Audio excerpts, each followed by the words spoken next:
Assalamualaikum warahmatullahi wabarakatuh.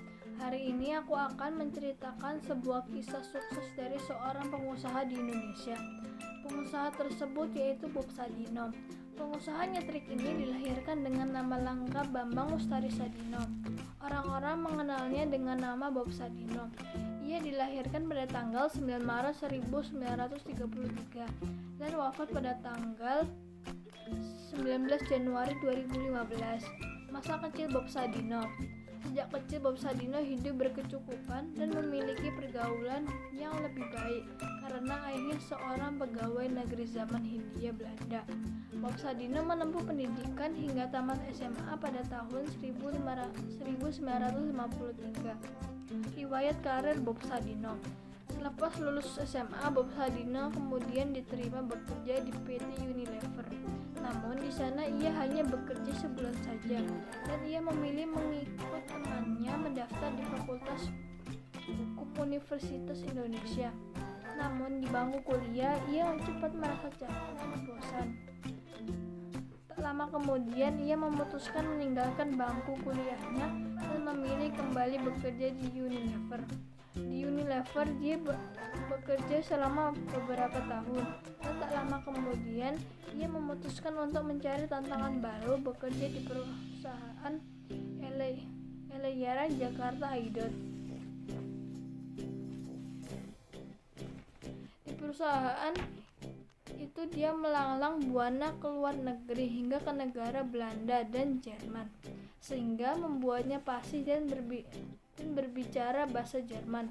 Belanda dan Inggris bekerja di luar negeri membuat pergaulannya semakin luas.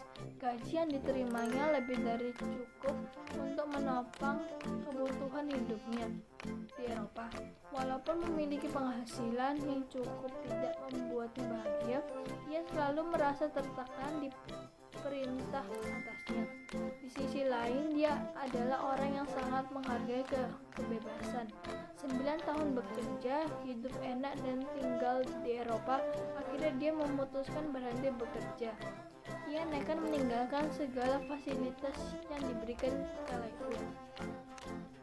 Pulang ke Indonesia, Bob Sadino kemudian kembali ke Indonesia bersama keluarganya pada tahun 1967 dan memulai semuanya dari nol. Pekerjaan pertama yang ia geluti adalah menjadi sopir taksi gelap modal dari mobil Mercy yang dia punya. Namun musibah kecelakaan yang dia alami membuatnya mobilnya rusak parah. Peristiwa tersebut membuat Bob Sadino beralih profesi menjadi tukang batu dengan upah Rp100. Hal itu membuatnya tertekan dan depresi. Pintar melihat peluang. Suatu hari Bob Sadino melihat perbedaan bahwa telur ayam lokal sangat kecil dibandingkan dengan telur ayam negeri.